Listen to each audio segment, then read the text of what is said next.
Hi, we're going to take a little look at my trips to Nova Scotia over the last couple of summers, and the focus will mainly be on the nature that is present in Nova Scotia. So there's some really cool features there, and I thought you might enjoy some of this.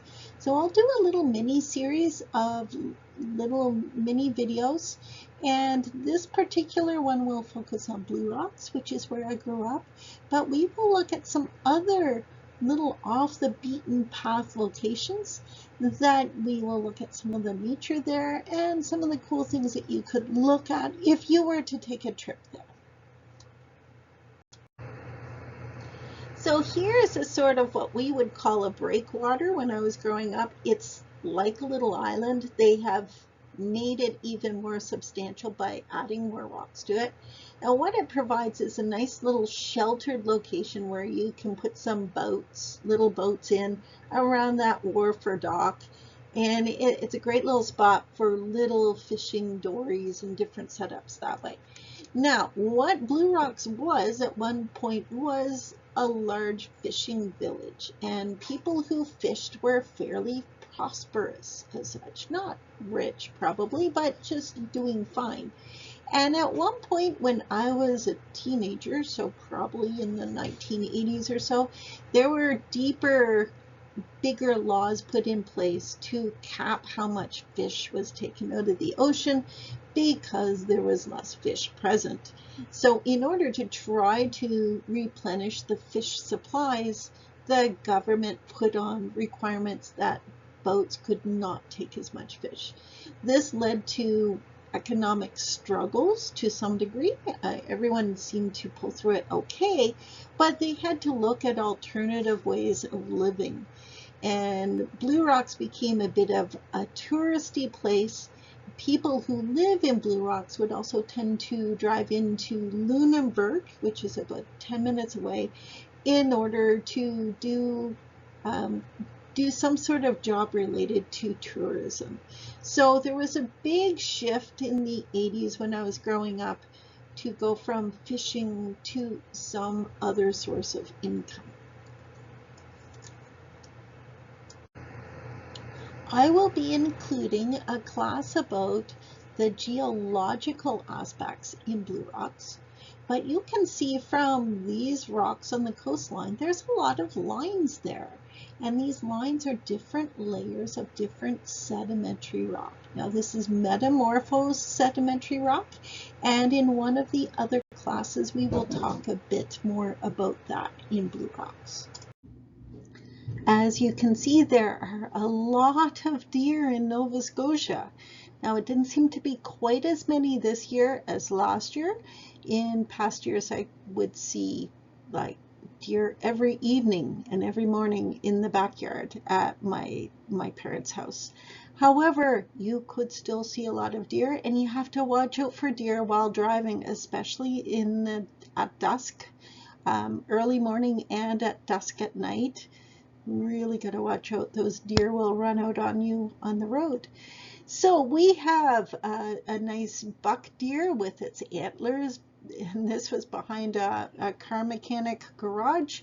And then we have some other deer at various locations in Lunenburg and Blue Rocks, Nova Scotia. So there's a lot of them. There has been a downside to this, believe it or not. I love having deer around. The downside: there are ticks. So there are deer ticks, and they have become rampant. These ticks will you brush up against tall grass, the deer will do that, and the ticks will fasten on. They will fasten on to humans too. It is not a very nice experience. And in addition to this, deer ticks can carry Lyme disease. So it's a bit of a concern. If one were to get a tick on them, you simply go to the hospital or go to a place where you can get antibiotics. The sooner that happens, the better, and then you can have just a really quick 1 or 2 pills and you're good. But if you wait like a week or two, then the round of antibiotics is much longer to try to prevent or eliminate Lyme disease. So deer, loads of fun to have around. but there are some things created from it. Here is Polly Cove. This is fairly close to Halifax, and it is right beside Peggy's Cove. Maybe you've heard of the famous location Peggy's Cove with the lighthouse. Well, Peggy's Cove is a very busy tourist location, which is fantastic, don't get me wrong, and it is definitely worth visiting. But right down the road a little ways is actually Polly Cove, and you can see Peggy's Cove off in the distance. So this is a fun little hiking trail that you can go quite a ways or a short ways. You can kind of gauge how far you would like to travel. If you follow the main trail, you will come out to an old foundation of a building. So it's kind of cool to look at that. And then you can kind of follow down a whole bunch more hiking terrain where it's a little more difficult to trek. You can go out towards where this ocean is.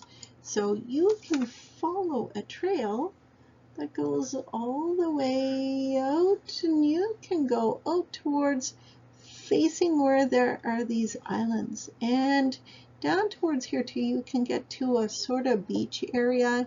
It's not all that sandy or fun in that way, but the hiking terrain there is a bit more work. Fun, I thought, anyway. And what's kind of neat too is there's actually, I guess you would call them yurts. You could rent these yurts out in this island and have some fun staying in a yurt, I guess. So anyway, you can see that in the distance. So I thought it was kind of fun to hike some of this location. We'll look at some more parts of this, and like I say, you can also see Peggy's Cove. It's right down the street from it. Here's some more of the unique terrain at Polly Cove, and in this particular picture you can see Peggy's Cove right there. So it's a little ways off. The road into Polly Cove is quite quaint too. A lot of picturesque things that you would love to sort of stop on the road and take a picture of. But anyway, lots of interesting things to look at in my books. And it seems like a different world out in this location. This is in Bridgewater, Nova Scotia. There's a lovely park there called Miller Point Peace Park. And this location has lady slippers for a good length of time. It's, I think, 6 or 8 weeks that the flowers are open like this. They have a symbiotic relationship with the fungus in the soil, and both need each other in order for this plant to exist like this. These plants take a really long time to reach maturity, and they're really delicate for transplanting. So it's really best to leave them alone and let them do their thing. And I will include a little video that has more details on lady slippers. Hello, here is a place that my son and I went to last summer in 2023. It's called Balancing Rock. It's in Nova Scotia. It's quite a little trek. So to give you an idea, there is a little what I would call an isthmus out here, or a peninsula type thing. And Balancing Rock is approximately, the mark doesn't like when I make a dot. So approximately there is where Balancing Rock is. Now, if one were to travel to Nova Scotia by car, one travels into about here. That's the main Halifax location, and then there's quite a few hours to drive out this way. And it includes a ferry ride, which was kind of fun and unique to experience as well. So quite a hike to get out there. It is another sort of off the beaten path location. Not many people would go to it, but I thought it was really fun. So I thought I'd give you a little bit of information about Balancing Rock. So after climbing down, walking down a whole bunch of steps, a lot of stairs to get down to the coastal part where you get to see the ocean, you get to see these really unique rocks, and you can see they have really defined sides to them as such.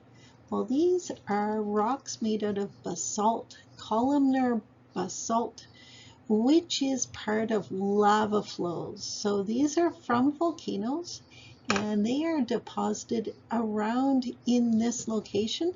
There are different layers of hard and soft parts of basalt rock, and where some of the soft basalt rock has eroded away, this has formed areas of bogs and marshes. So when you are driving along, it gets very narrow along this peninsula to get to this balancing rock location. And you can tell that there's not a lot of land in parts. It's very boggy and marshy, and it's an interesting drive. Anyway, you can get to see this columnar basalt, which is way back in the Triassic, Jurassic period that these rocks were formed, which is kind of cool to think about too.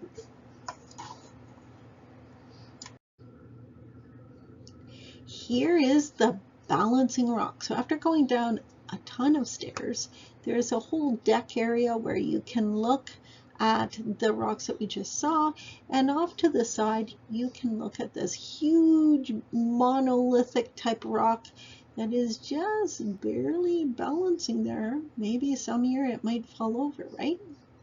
It's not very wide, but it's super tall, and you can just imagine the mass behind this rock.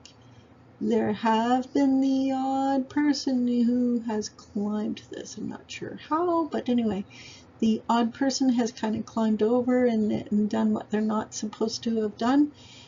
There is a little bit of a graffiti that you can see there too, unfortunately, but it gives you a little sense. This is a really cool rock, if you ask me.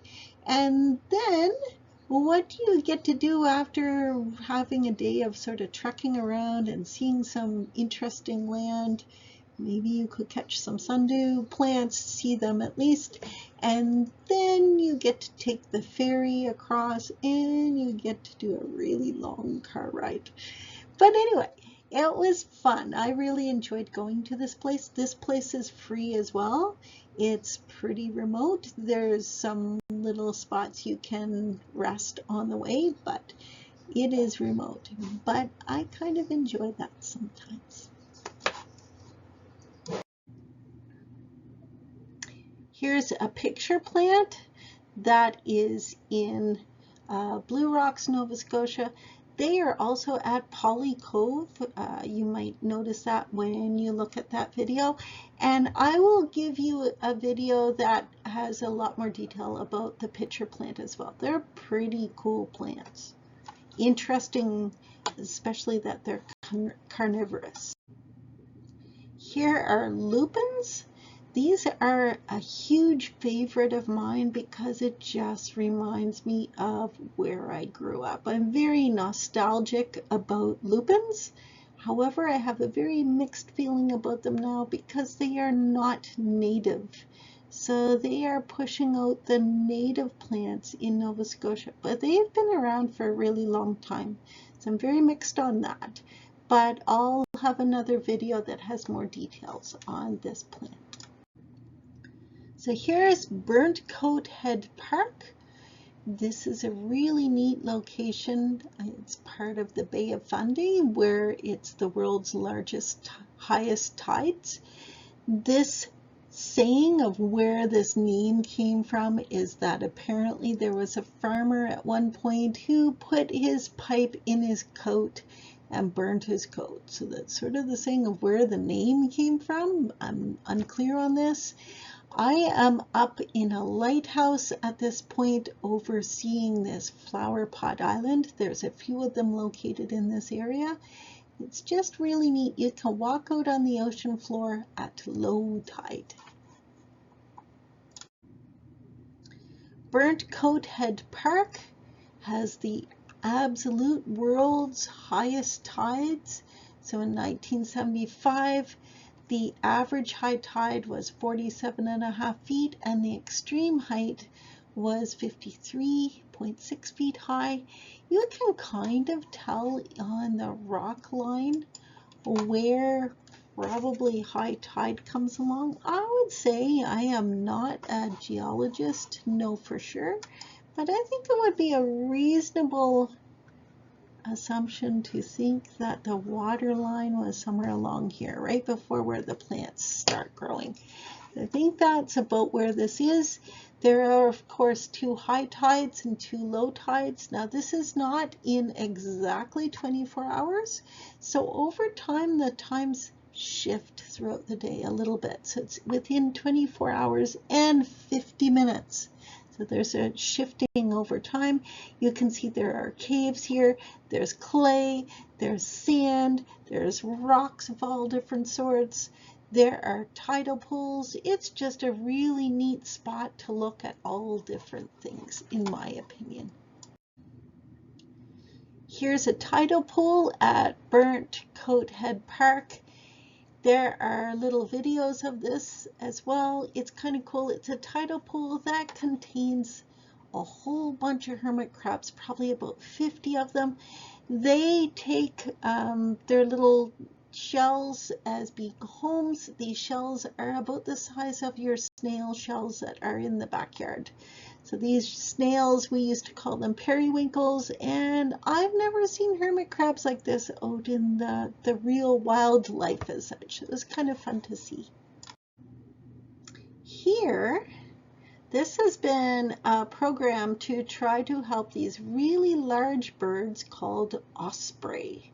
And ospreys are considered fish hawks. They have various different names. They're quite large birds, and they love to make nests high up. So you can see that there's a nest on top of this telephone pole.